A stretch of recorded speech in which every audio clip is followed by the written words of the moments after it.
The Georgia Trust for Historic Preservation is celebrating its 50th anniversary. Since 1973, the Trust has worked to ensure the protection, revitalization, and preservation of Georgia's historic resources, such as Hay House, this National Historic Landmark in downtown Macon.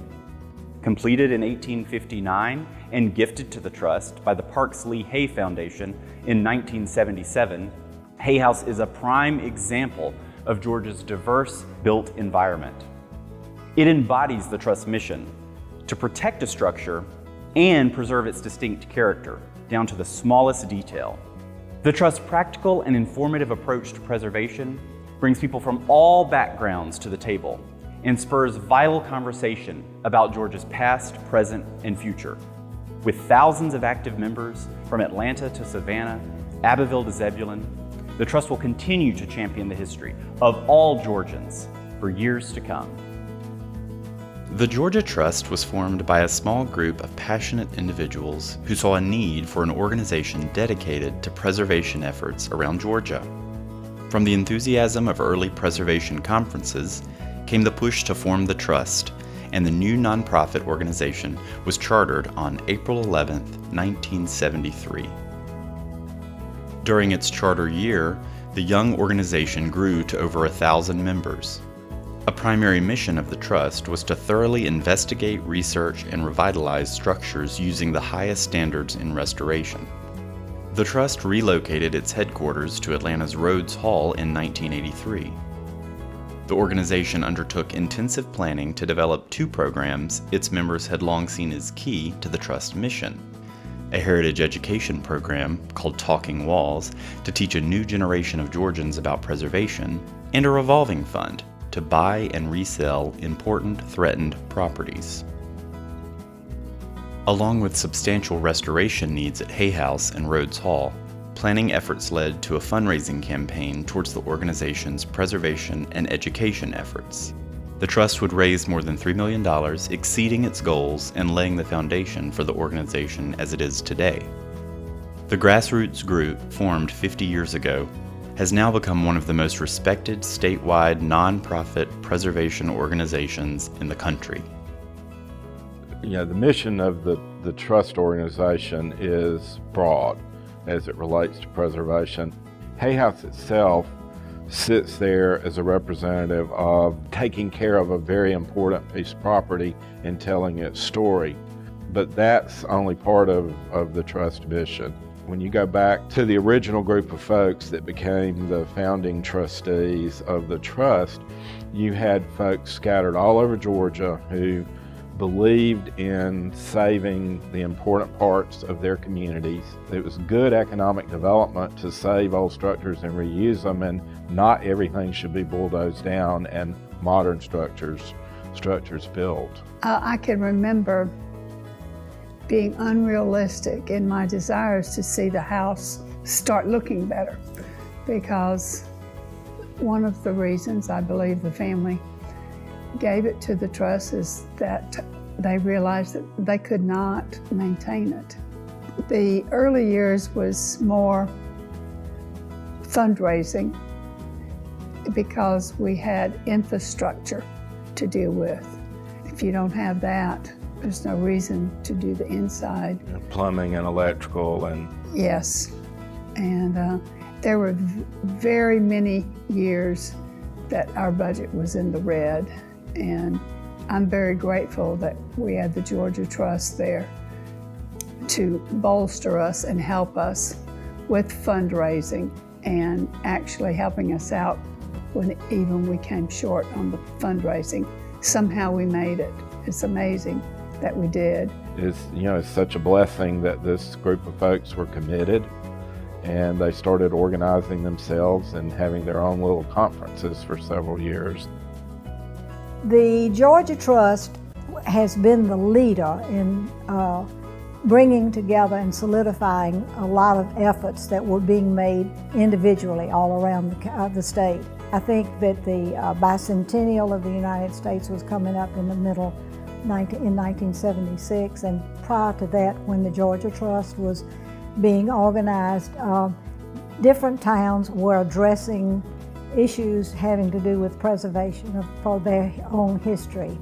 And there were little organizations. I know here in Madison we had an organization like that, but when the Georgia Trust was organized, it has provided such leadership through the years and still does. I think that I know Madison has certainly benefited from the expertise that we've been able to get from the Georgia Trust.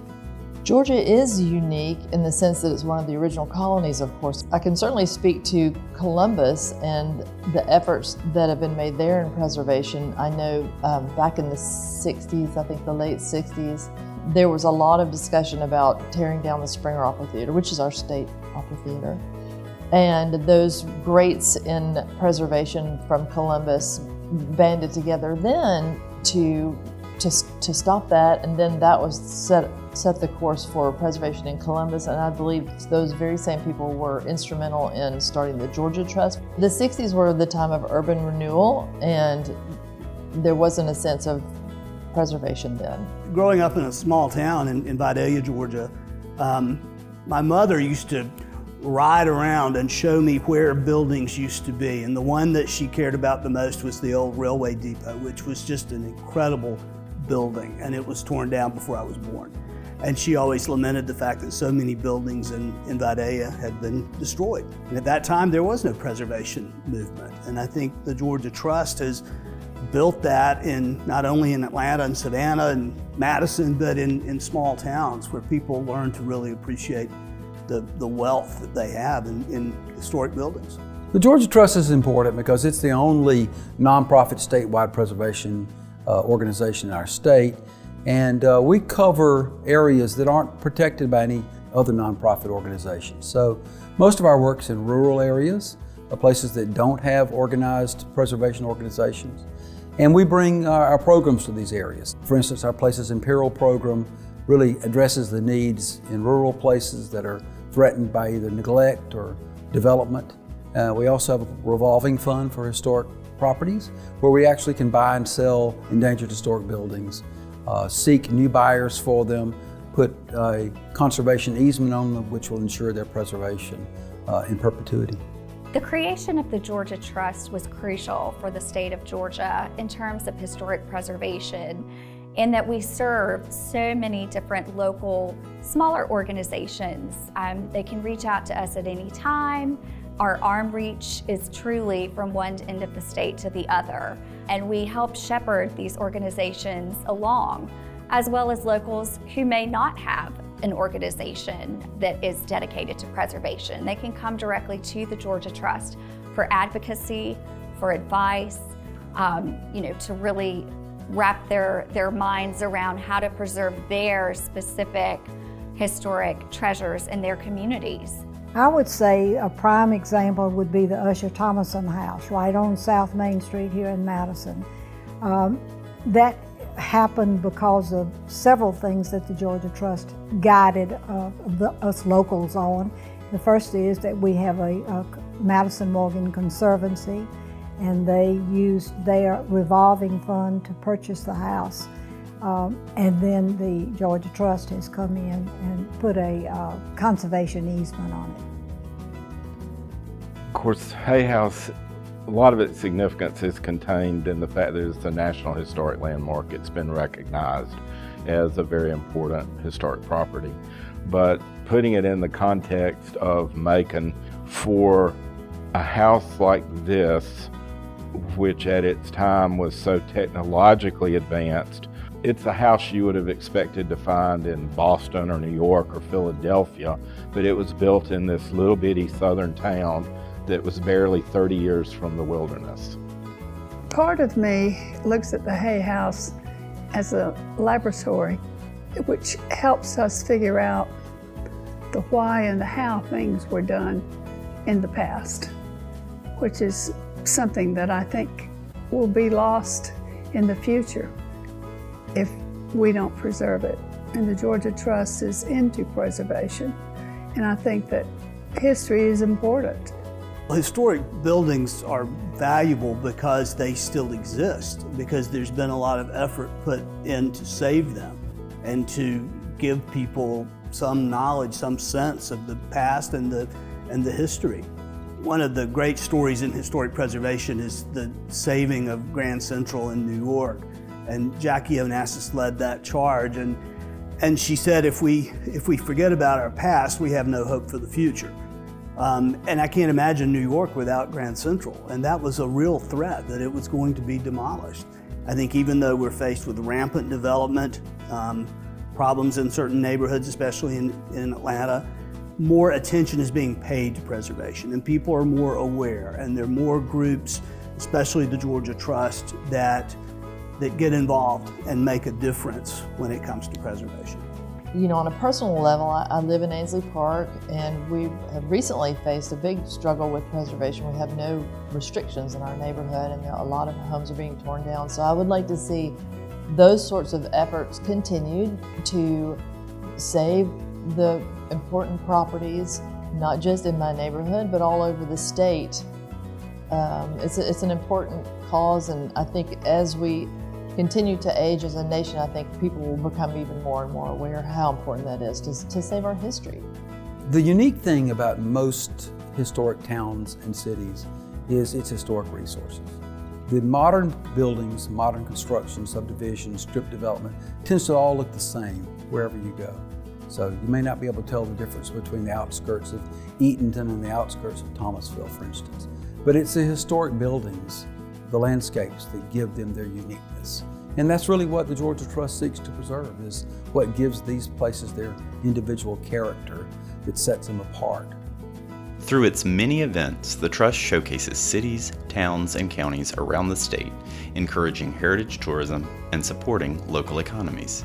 The Trust annual rambles and expeditions provide attendees with the opportunity to explore historic private homes, rehabilitated industrial and commercial buildings, and other culturally significant sites not typically open to the public. Since its first venture to Oglethorpe County in 1974, the Trust has hosted over 100 rambles and expeditions, in addition to countless exclusive tours across Georgia. Some of my fondest memories with the Georgia Trust always involve me stepping out of my comfort zone. Believe it or not, it offers so many different opportunities to get involved and get out there in every corner of the state of Georgia. I'll never forget, I found myself in a rail car going down the side of the Tallulah Gorge to explore an old 1920s Georgia power plant right on the river. I never would have imagined that that would be something that I would do in a hard hat on a Tuesday afternoon. And I thoroughly have enjoyed the rambles. One of my favorites was Thomasville, getting to see the Greenwood Mansion where Jackie Kennedy spent some time. That was phenomenal, as well as getting to bowl on one of the oldest bowling alleys in the nation. You name it, the Georgia Trust has got it covered from top to bottom.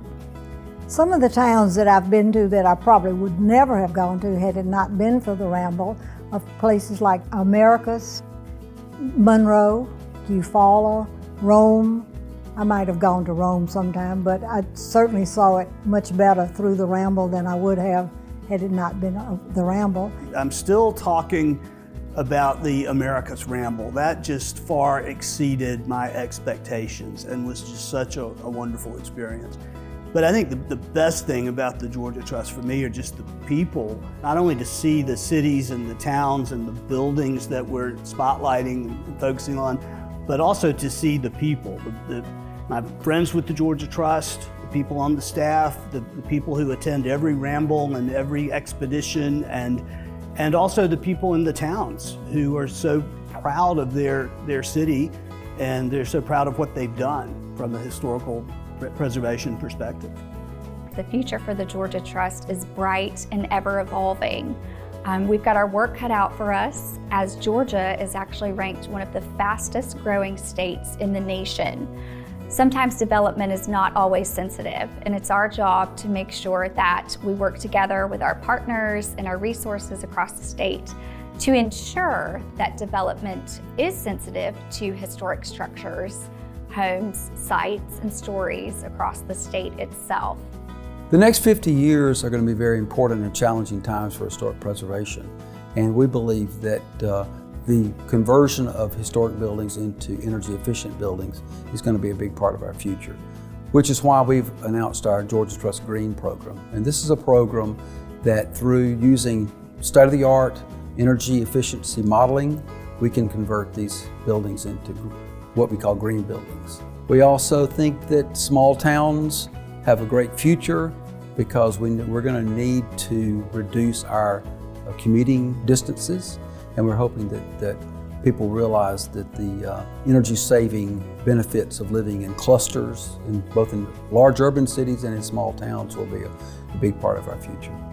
To mark the organization's 50th anniversary, the Trust is releasing a new book titled Architecture of the Last Colony, written by noted architectural historians from Georgia and edited by Georgia Trust President and CEO Mark C. McDonald. This stunning full-color publication will be a resource on Georgia's architecture for generations to come. From its founding in 1973, the Georgia Trust for Historic Preservation sought to preserve Georgia's diverse historic resources. The efforts of its founding members, as well as countless staff members, volunteers, and community advocates, make that mission possible. The Trust's 50th anniversary is an opportunity to reflect on its good work over the past 50 years while planning for the years to come.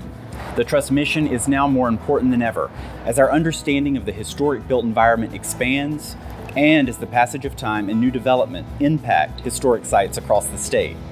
Through membership, contributions, and volunteer participation, we can all contribute to the Trust's ongoing work throughout Georgia.